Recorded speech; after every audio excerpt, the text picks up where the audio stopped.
Hi, we're sisters Amy and Nancy Harrington, the founders of the Passionistas project. We've created an inclusive sisterhood where passion-driven women come to get support, find their purpose, and feel empowered to transform their lives and change the world.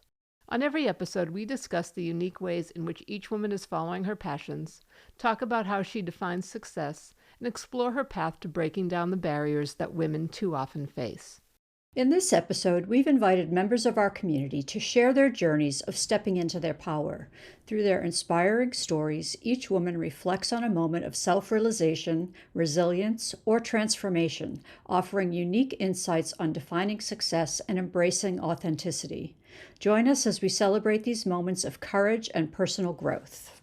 This episode contains conversations about situations that might trigger PTSD and emotional trauma, or cause discomfort to some listeners.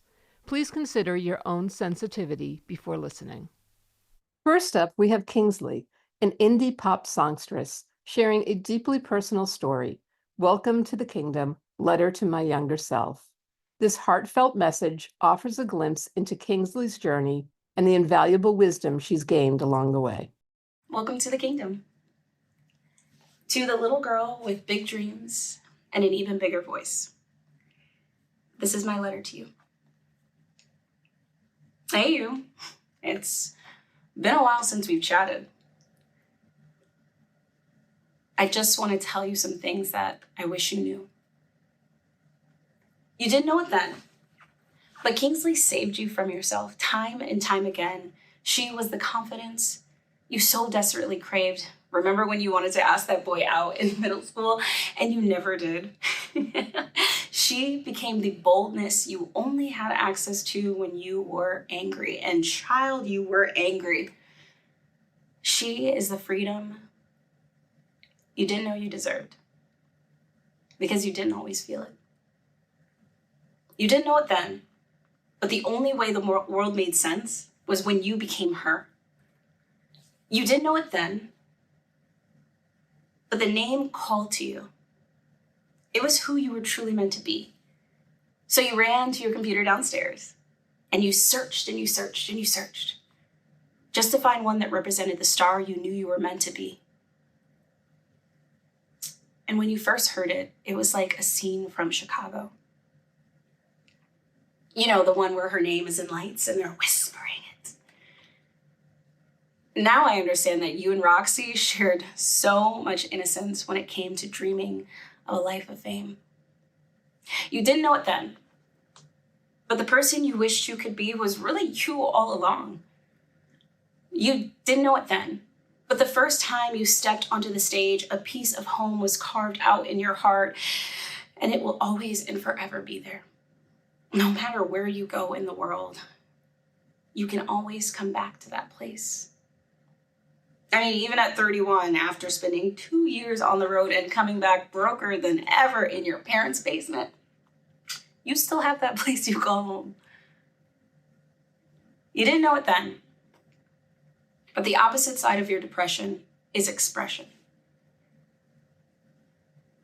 You didn't know it then, but the first song you wrote for the first boy you ever loved would be a revelation on how you process emotions to this day. It's how you connect with the world around you and how you use your voice to make others feel seen, heard, and loved. You didn't know it then, but your third studio record, Come and Find Me, would be a pivotal moment in truly finding yourself. And not just to be sexy, but to feel it. You didn't know it then, but finding your calling even before you knew who you were is a life that not many others get to have. And every moment when you weren't on that right path, it felt like back when you were in high school and you really wanted to do the school musical, but you had to go to state. And you ran away into the music hallway, away from the friends and the teachers and the guidance counselors. And you cried so many tears you never thought you could cry again. You didn't know it then, but you will be breaking so many generational curses. You didn't know it then, but your ability to captivate the crowd is a sacred gift. And though it started off in classrooms and talent show stages and with your friend group, You have and will always be able to create more joy, love, and happiness. You didn't know it then, but your art will lead you to finding your why. And it will be the connector to all of the strings in life that sheds a light on what brings you the most joy. You didn't know it then, but your why is helping others become their most authentic self, because you are your most authentic self. You didn't know it then, but your ability to chase after your dreams will inspire hundreds, thousands, millions. So many you've lost track of the names and the moments in which you've connected to, but you remember the faces. The way you boldly say what you want in life is so impactful that others have no choice but to reach higher. You didn't know it then, but the world could not wait for you to arrive. You didn't know it then, but you are a trailblazer. Someone who is willing to take life each and every day and create magical ideas. No matter the resources, you make things. No matter the no's, you create things. And honey, you will get a lot of no's. you didn't know that. You didn't know you'd get a lot of no's. More no's than yeses sometimes. But you courageously show the world each part of your becoming through all of your magical expressions. You didn't know it then, but you have always been my hero. You didn't know it then, that you'd even get a chance to write a letter to you with so much gratitude and so much love and so much grace. Thank you for dreaming big. Thank you for becoming Kingsley. I love you, girl. XOXO. Kingsley. Next, we hear from Griselda Provencio, a dyslexia coach and founder of Dyslexia Warriors. Griselda shares her story of unknowingly battling dyslexia as a child, facing challenges with reading and memory, and now helping other children by empowering their moms with tools to unlock their potential. Hello, I'm Griselda Provencio, and I am passionate about helping moms of children with dyslexia because I was that child. I struggled to remember sight words. I practiced, and minutes later, I could not remember how to spell the word. Reading in class filled me with anxiety. I just wanted to be overlooked and also wanted to disappear. I had to come up with my own strategies just to remember what I had studied, but the road wasn't easy. My mom helped me any way she could, and I studied for hours, wondering why it took me twice as long as my siblings to finish homework. The older I got, the harder the challenge. By the grace of God and my mom's support, I passed every year. But it took a lot of dedication and hard work. It wasn't until I started working with children with dyslexia that I saw the red flags in myself. After being evaluated, I found out I was dyslexic. The relief was overwhelming. I realized my struggles weren't from a lack of intelligence, but from dyslexia. Even today, I struggle to organize my thoughts. I know exactly what I want to say, but it's hard for me to put it on paper. This is something I had to overcome in my journey to earn my degree and build my business. That's why I created Dyslexia Warriors, Moms Igniting Potential. I want to help moms recognize the signs of dyslexia and give them the tools to support their kids at home. My mission is to make sure every child with dyslexia gets the help they need early on. I was fortunate to have my mom's support. I've seen many children struggle at school because they don't get evaluated early on. It's sad to see their potential unrealized. These children have so much to offer, and I don't want their purpose in life to go unfulfilled because they were misunderstood. Help me spread the word and bring awareness so we can stop the cycle of missed opportunities for these incredible individuals.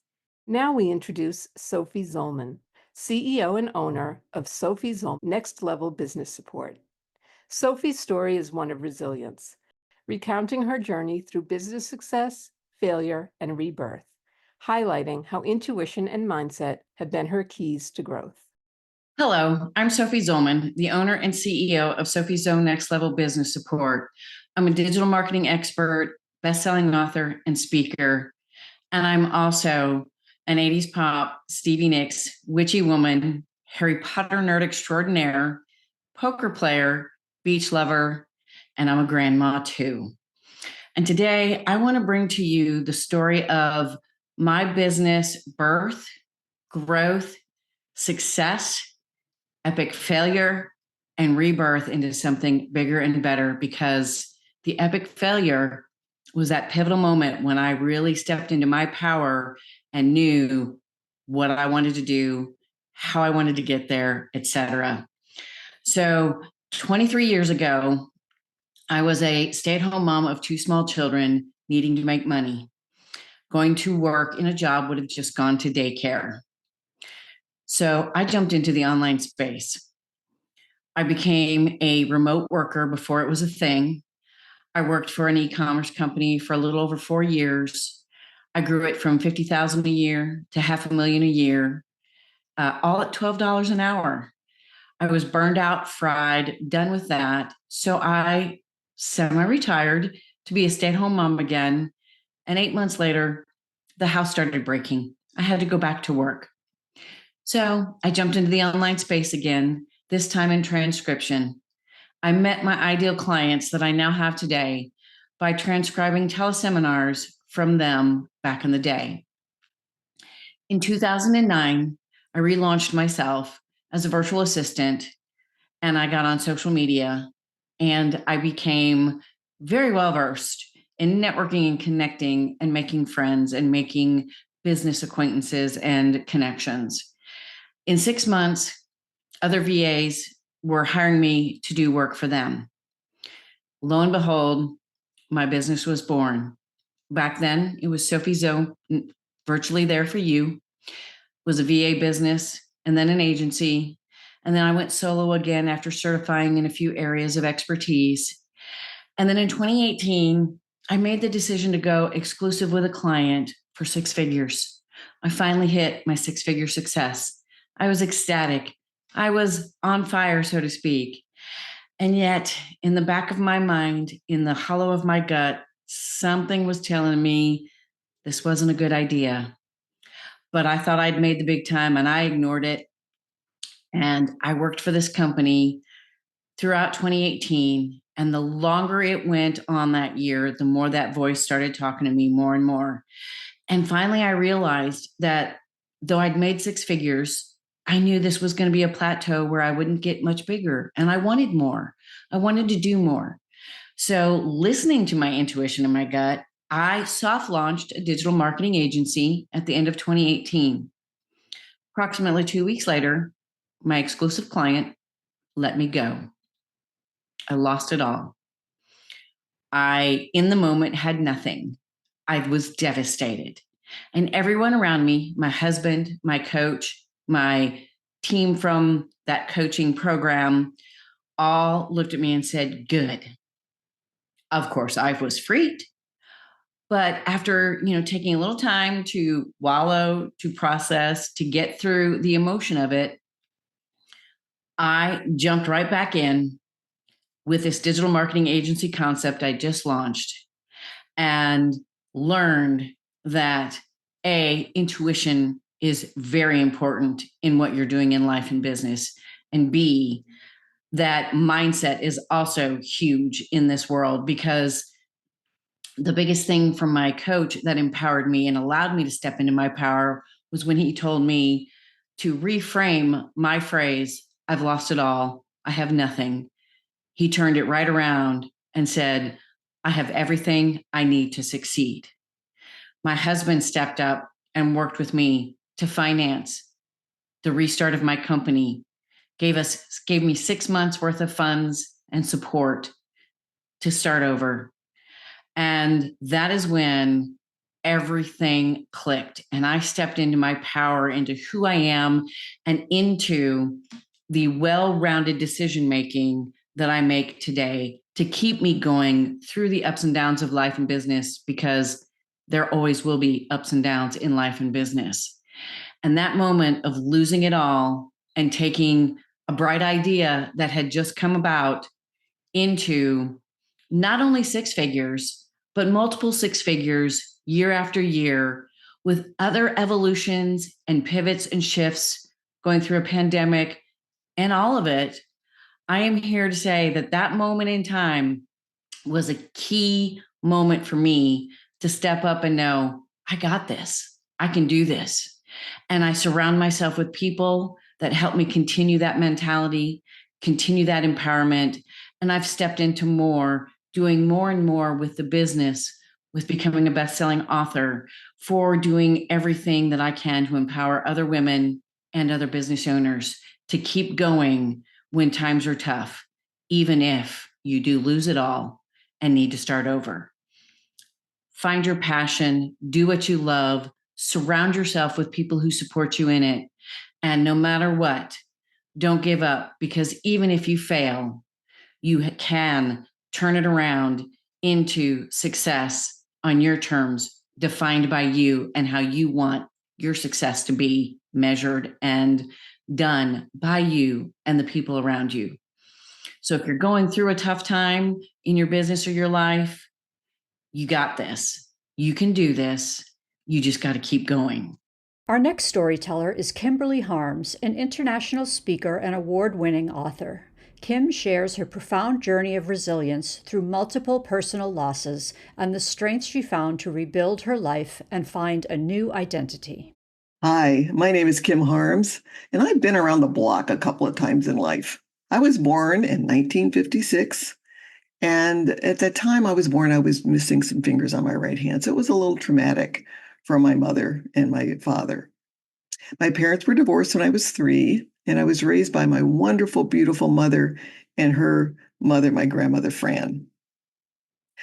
When I was 6, my father found out that the drug thalidomide, which my mother had taken for morning sickness and for motion sickness as she traveled across the country, had probably caused my lack of fingers. My mother was devastated from this news, and she ended up going into a mental institution where she remained the rest of her life. But I had 6 wonderful years with my mom. And although emotionally she wasn't very stable, she was the best mother ever. Mental illness does not preclude you from being a good parent. Lack of love does. And she was a very loving mother. And I was so glad for those 6 years. After that, we went to live with my father and my stepmother, who was not excited about having to take care of 3 kids. And we lived in an environment of resentment. We knew that as soon as we were 18, we were on our own. When I started college, one of my first days at college, I met this really cute guy. His name was Jim Harms, and he wanted to be a dentist. And at the time, I'd never heard of a woman dentist. Again, this is back in the 70s. But I figured, if I went to dental school, I could have a good job and maybe Jim would marry me. Now, I am so sorry to tell this story, because do not ever choose a career because you want to marry somebody. It was a big mistake, but this time it just happened to work out. It just happened to work out. So I went to dental school, and even more importantly, I got the guy. So it all worked. My plan worked. Not a good plan, but it ended up working. Jim and I were married for 44 years until his death. Life after dental school was great. We were commissioned officers in the U.S. Public Health Service. We bought a practice in Farmington, Minnesota, a nice small town. We had 3 gorgeous, beautiful, wonderful children. And we became active in the community. I was on the school board. I was chair for a while. I was the first woman president of the Minnesota Dental Association and a national spokesperson for the American Dental Association. Things were going well until 2007, when my brother Mike died of a sudden heart attack at 56. My husband Jim was diagnosed with liver cancer and given only a few years to live. But fortunately, a miracle happened. Jim was given a liver transplant and a new lease on life, and we were happy again. But on January 31st of 2009, our world shattered into pieces when our son Eric took his own life. Eric was an amazing young man. He was kind, caring, compassionate. He was recruited by Columbia University. He was elected to student government there. He was part of the jazz program. He was a brilliant jazz pianist. He loved jazz piano. And when he came home the first semester, he was on top of the world. He'd even made the dean's list in engineering. He was so happy. But just 2 weeks into his second semester, again, 45 minutes after a breakup with his girlfriend, he was gone. And our lives, we felt, were over. After Eric's death, I fell deep into the grief pit. I couldn't eat. I couldn't sleep. I felt like I didn't want to go on. I was dead on the inside, trying to look alive on the outside like a zombie. A few months after his death, I was walking out of our dental office and I saw my husband, Jim, engaged in a very serious discussion with his cousin. A few minutes later, his cousin came over to me very angry, wagging his finger in my face, saying, "Don't you ever let your remaining children feel that they are not enough." His words hit me like a bolt of lightning because I realized that he had lost his brother at about the same age as Eric, and he felt that he had lost his parents to grief at the same time. And I didn't want that to happen in my family. My children were suffering enough as it is. I didn't want them to suffer anymore. And at that moment, when I realized that my grief just wasn't about me, it was about everybody around me, I was determined to kick and scream and fight and claw my way out of that grief pit. And it took a long time. It took a number of years, but I can breathe the fresh air again. And I know the joy of being present in life as it is. A few years ago, 4 years ago, my husband Jim passed away. And again, I fell back into the grief pit, but not quite as far. And I was able to fight my way out again. And what I discovered is that over time, we need to re-identify, recreate ourselves, find a new identity, time and time again. We may lose our identity as a daughter. We may lose our identity as a mother. We may lose our identity as a wife. And each time that happens, we have to shift and figure out who we are and what our purpose in life is. And after Jim died, I realized that I'm sitting in this really kind of crazy place between menopause and death. And I have to deal with one and plan for the next. So I became impassioned about helping people get through the final quarter of their life and get things planned to reduce grief and to reduce conflict in the next generation. So I wrote a book, Are You Ready? How to Build a Legacy to Die For, which is focused on doing just that. And finding that new passion, finding that new plan in my life has given me a purpose. It's given me something that I'm excited about, given me something that I can do every day. And that's what I really would like to recommend to you. 2 things. First of all, if you find yourself in the pit of grief, fight, kick, claw, and scream your way out of it, not just for you, but for your family. And when you find your identity changes, take a big deep breath and take a look to find your purpose. And find a purpose.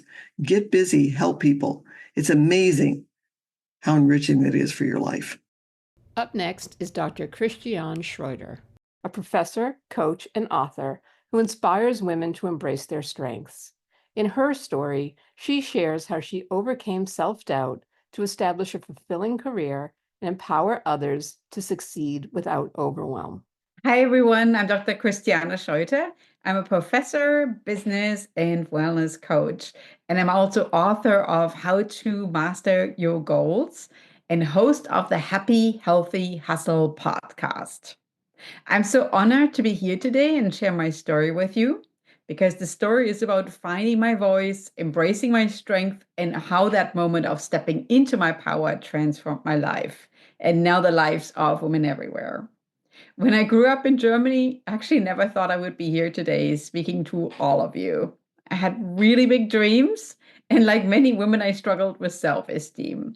I questioned if I was ever enough, smart enough, brave enough, capable enough.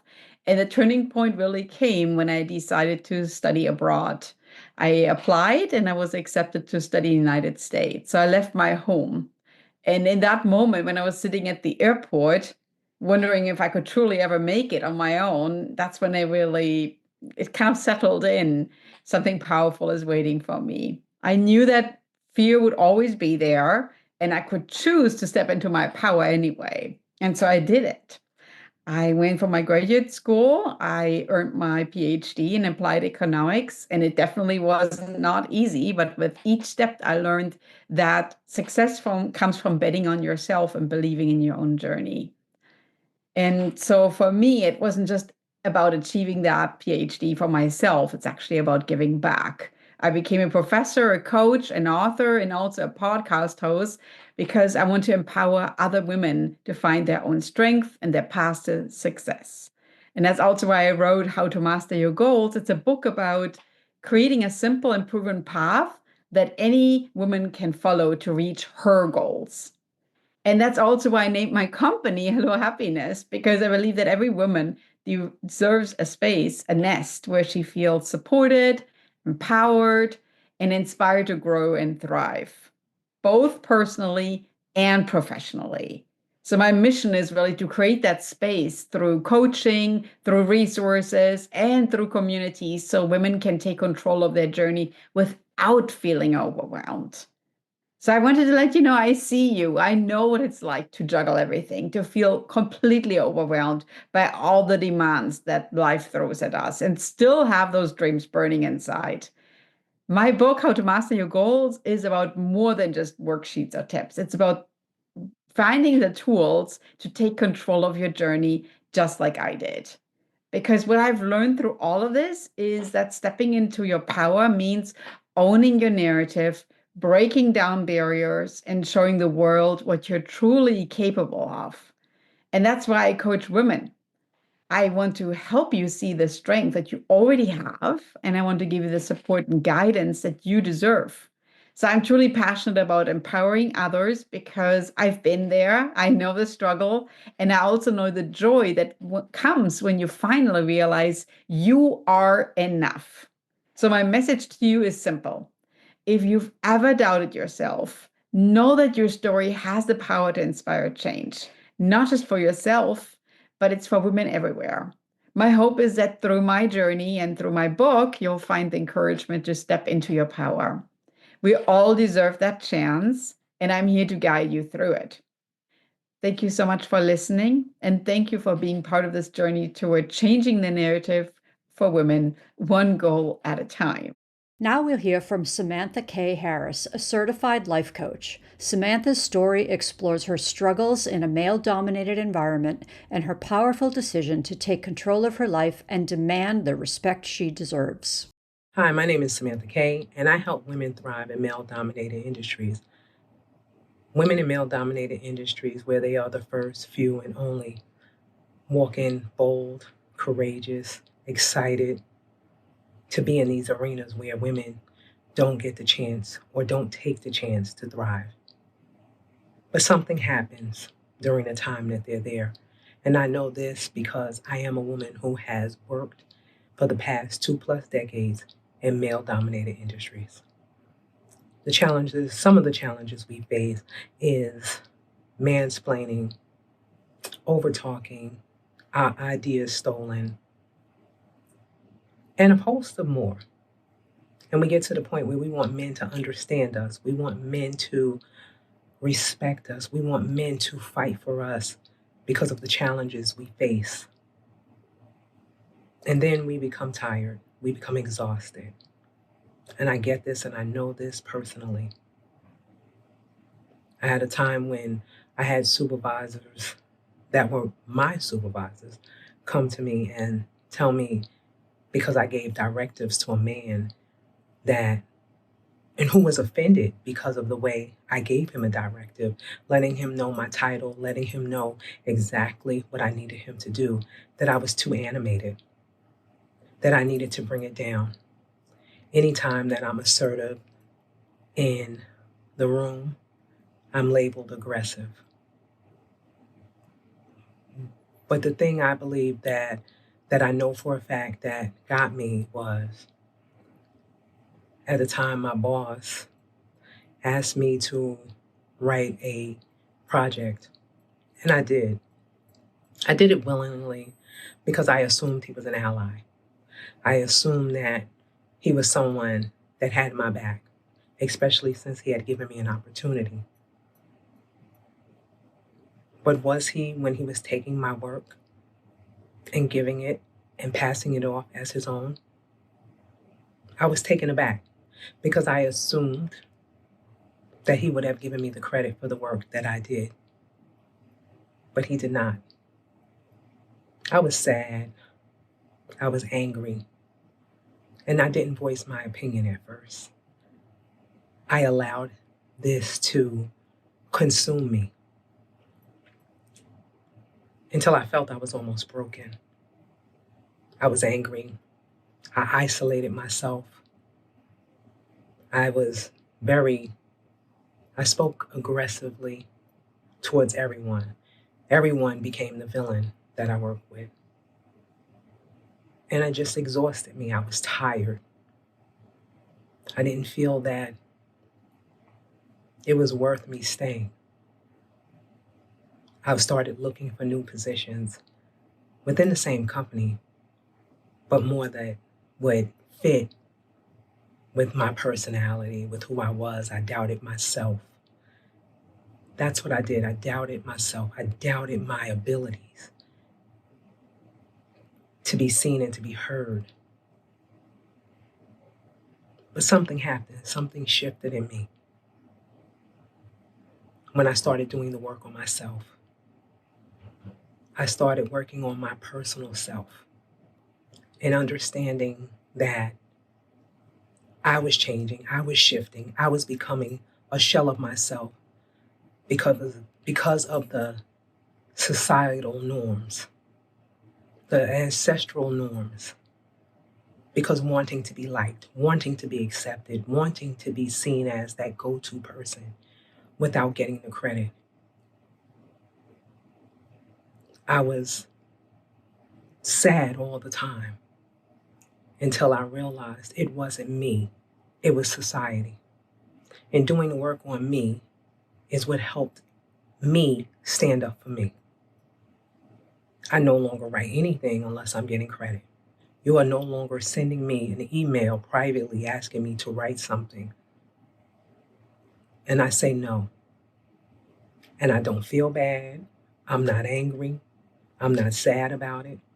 But I am direct and I am assertive, which we get to do as women. We get to stand up. So being heard and being seen and having your own back is essential. Not waiting for your allies to have your back, not waiting for someone in your family to tell you good job, or if you're so unhappy, leave. You get to stay and you get to stand. And I teach you how to do that. I teach you how to stand up and show up for you. And I wish you the most amazing day. Next, we have Mary Dibble, a life and success coach and host of the Radiant Mom Rising podcast. Mary opens up about her journey through addiction and burnout and how she transformed her life to help moms believe in themselves and chase their dreams. Hi, I'm Mary Dibble. I am a wife, a mom of three, a life and success coach, and the host of Radiant Mom Rising podcast. I am someone who grew up in a small town, Wilkesboro, North Carolina. I was born in New York, but somehow we found ourselves to the South. And growing up in the small town, I was very insecure. I really never felt like I fit in anywhere. And it was a challenging experience, and having low self-esteem led me down some pretty dark paths as I became a teenager. I struggled with drug addiction, having sex at an early age. But I will say that as I've grown older and becoming a mom in my 20s really turned my life around. Not only was I able to overcome the addiction in life, thank God, I really turned my life around. And I want to say that the one thing I have conquered in my life, besides, of course, getting off the drugs, is truly embracing who I am, loving who I am, and no longer putting myself on the back burner and trying to please everyone else. I spent so much of my life trying to be what I thought everyone wanted to be, trying to always help everyone and carry the weight of everything on my shoulders. I wanted everything to be perfect, and I always had to be right there on time for everything, and it was quite exhausting, quite stressful, but it just was what I wanted to do to make everyone else happy. The problem with that is I never realized how unhappy it made me, how stressed out and overwhelmed and burnt out I was. I loved being a mom, but I even then put my dreams on the back burner. I never really believed that I was allowed to want more. I was allowed to dream big. Someone like me in a small town, like, who am I? Who's going to listen to me? Who's going to care? And I'm so grateful that I found my path and my way to learning about myself through coaching, through life coaching, that turned my life around and really taught me the values of myself and self-care, self-love, and a self-acceptance. There are things about myself that I wanted to change growing up that I'm so grateful for that I wasn't able to, because growing up and realizing I am amazing just the way I am. I am beautiful. I am capable. There's nothing wrong with me. I don't need to change anything. I just need to embrace my full potential. I need to embrace who I am. And since I have taken that path, it has changed everything. I have attracted my soulmate. I have attracted a beautiful life. I am able to live in flow now. I am able to allow things to just happen as they're meant to, trust in God that things will unfold. I am putting myself out there in ways that I never thought I would, including doing my podcast and starting my own business as a mom with 3 kids, 2 toddlers, a teenager, and I'm doing all the things. I'm meeting people all the time, having incredible conversations. I love, love, love this journey that I decided to take when I took it, because it has truly transformed my life. It has helped me to not only get to know myself better, but to meet some of the most incredible people around the world and really make an impact. I'm really working to find my purpose, and I'm finding my way. And I love it because there's no pressure anymore of like, I have to do this. I have to do it this way. It's like, I get to just be me. I get to show up as me. I get to figure out who do I want that to be, right? And that's my mission, is to help moms out there to believe in yourselves, to chase after your dreams, to stop putting yourself on the back burner, to go after the life that you want. It is possible. It is waiting for you. And the only way you're going to find what you're meant to do in life, or who you're meant to be with, is by putting yourself out there and trying new things and just allowing things to happen for you and taking those chances and looking for those opportunities and believing and trusting in it, that it's there and then it's on its way to you. And then just taking one step at a time. Even one baby step can make such a big difference. So for anyone out there who is just on the fence or feeling really burnt out or hopeless, like, what do I do with my life? Go live it. Go do something. Go find that. I'm telling you, there's so many things out there, so much resources, so many people who are going to love and support you. And it's been the greatest decision I ever made, was to take chances, start the business, start the podcast. Just do it. Just do it. Even if it seems impossible or like you're too busy, you always have time. There's always time to do what you need to do for yourself. You matter. Your life matters. Your kid, everyone matters, but you matter. And your dreams are just waiting for you. They're just waiting for you. So thanks for the opportunity to come here and let me share my story. I am someone who has overcome a lot in my life, and I am only getting started. And I'm so excited to see where this takes me. And I'm so excited to connect with those people that I am meant to serve. Following Mary, we have Lillian Sue, a PR coach and speaker who found freedom and joy by investing in her own mindset work. Lillian's story highlights how this personal transformation has shaped her approach to coaching and helping clients with their mindset blocks. For a time that I stepped into my power I really want to focus on the last major crossroads epiphany moment that I had. Going into the pandemic, I had what seemed like a promising full-time opportunity fall apart on me. And I had decided once and for all to redevote myself to my business as a publicist. But I had a problem. I was burnt out. I wasn't happy anymore. And I thought to myself, I don't want to be 65 and a service provider, but I need to get help. I can't do this on my own anymore. And thanks to that full time opportunity, I had the money to invest in business coaching and mindset coaching. It was through the business coaching that I was presented with the idea of becoming a PR coach, a public relations coach, because my business coach had said to me, you are coming across a lot of entrepreneurs right now in the early days of the pandemic who have said they want to work with you, but they can't afford a campaign. And you have a decade of education, knowledge, and skills that you want to impart upon them. The other thing I realized was the fact that so many prospective clients came to me and would say things like, I'm scared and anxious of getting in front of a camera. I'm scared of being judged when people hear my story. I don't want to be selling myself and opening myself up to a bunch of strangers. That doesn't feel good. And I realized that I had the opportunity to really educate and empower them to take PR into their strategies and use it to achieve their goals. But in order to do that, I needed to help them build strong mindsets.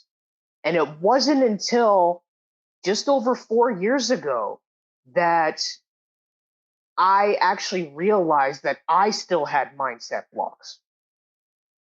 I also didn't want to share my story. I spent years relying on testimonials and customer client reviews, thinking that that was going to tell people what it was like to work with me, give them the results of what it was like to work with me, when in reality, what it wasn't telling them was, who am I? Who exactly are they getting when they decide to work with me? What are they getting when they decide to work with me? They weren't hearing from me how I could help them because I knew exactly where they were coming from. 4+ years ago, my anxiety was so bad, it was actually triggering episodes of my chronic illness to the point where the flare ups would cause so much pain. I'd be on my living room floor, middle of the night, hugging a pillow and trying desperately to get back to sleep because the pain was too much.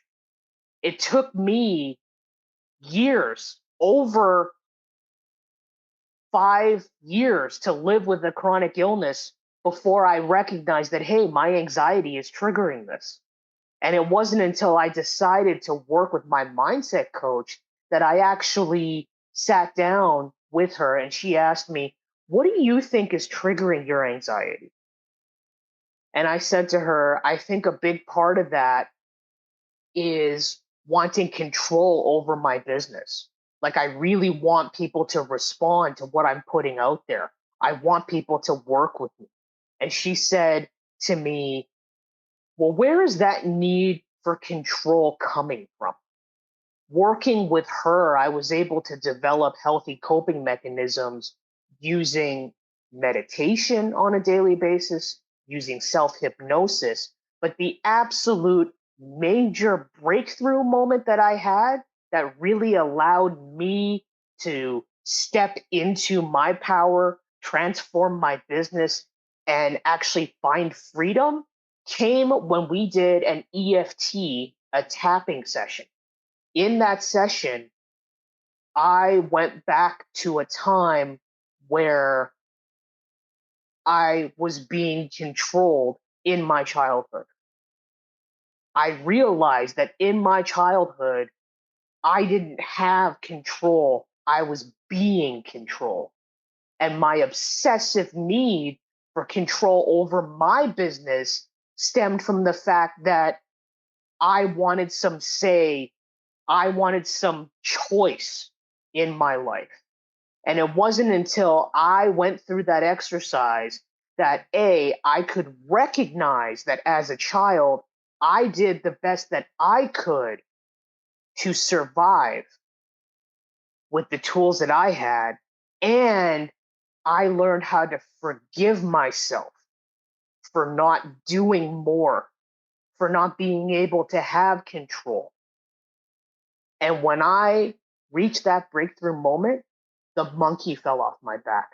The weight came off my chest. My anxiety lowered to the point where my chronic illness flare ups are almost non existent now. I was able to have that sense of freedom in my business and recognize that, hey, I don't need to control everything to be happy. I don't need to control everything on a daily basis to feel productive or feel accomplished or satisfied. My motto today is that if I am able to complete one thing a day, then it's a great day. I'm satisfied. I feel accomplished. And that is my breakthrough moment that I share with my clients all the time. I understand where their fear and their anxiety is coming from because I've been there. I've been judged. I've been controlled. I wasn't giving choices. I give them the choice to help create a more sustainable, consistent business that also helps conserve their energy and bring them joy. And I was able to do that because I first went through the work to help myself discover what does it mean for me to have a strong mindset? Why don't I have a strong mindset? Where is my fear and anxiety coming from? And how can I push past it in order to make an impact? Thanks for listening to my story. Finally, we close with Debbie Crouch, a therapeutic art tutor who shares her journey of overcoming self-doubt and using creativity for healing. Debbie encourages listeners to unlock their creative potential as a path to personal growth and well-being. I never thought I would be good enough for art. That was a message I carried with myself for years. It started in secondary school when my art teacher told me, "I don't know why you're doing art. You'll never be any good at it." Those words crushed me. I loved art, but I was the good girl who wanted to please everyone. And after hearing that, I believed her. I dropped out of art class, even though it was one of the few things that brought me joy. I felt ashamed, like I wasn't worthy of pursuing something I loved. And for years, I carried that weight. I told myself that art wasn't for me, that I wasn't talented enough. It was heartbreaking because deep down, I knew how much I loved it. But those words played on repeat in my mind, and I didn't know how to shake them off. Looking back, I realised how those words affected how I saw myself, not just as an artist, but as a person. At school, I struggled to fit in. I was bullied, often a loner, and felt like an outsider. My childhood wasn't happy, and art could have been my escape, but I let that one comment take it away. Even so, deep down, there was always a part of me that believed I was meant for more. I just didn't know how to find that more. And as I got older, my life wasn't easy. I developed neurological disorders that added to the challenges. I left home at 19 and survival became my focus. I needed to work, so I bounced between jobs, never really feeling fulfilled. I was married for 14 years and I loved my children and family, but I still felt lost. I was so busy being the person everybody needed me to be. I forgot who I was. And when my marriage ended in divorce, it was painful, but it was also a turning point. As a single parent, I had to rebuild my life. And it was during this time that I started to find myself again. I slowly learned to love myself, to listen to my own voice, and to start living life on my terms, not by anyone else's expectations. And in 2018, I remarried, and this relationship has been a blessing. And for the first time in my life, I felt truly accepted and embraced for who I am. It gave me the space to heal and rediscover my passions. But the biggest shift came after I hit rock bottom. Years of pushing through the pain led to a mental breakdown, and I had no choice but to face everything I had been running from. I attended recovery college, and that's where the real work began. With the help of a psychologist, I started to unravel the trauma of old wounds that had been controlling me for so long. This process wasn't easy. I had to confront my past, acknowledge the hurt, and learn how to be strong in the face of it. But in doing so, I found a resilience that I didn't know I had. And during my recovery, I reconnected with art. And this time, it wasn't about proving myself to anyone. It was about healing. I realised that art didn't have to be perfect. It just had to be mine. And this was a breakthrough for me. I stopped thinking about whether I was good enough and started creating because it made me feel alive. Art for Wellness. That's how Art for Wellness was born. I wanted to create a space where people could experience the power of creativity, not as something that was judged or graded, but as a way to heal, connect, and grow. Because creativity can be an incredible form of therapy, and it can open doors to parts of yourself that you might not even realise needed attention. Art for Wellness is about using creative activities like painting, drawing, or crafting to help people improve their mental health and emotional well-being. So whether you've been through trauma, stress, anxiety, or just need a safe outlet, art can help you express feelings that are hard to put into words.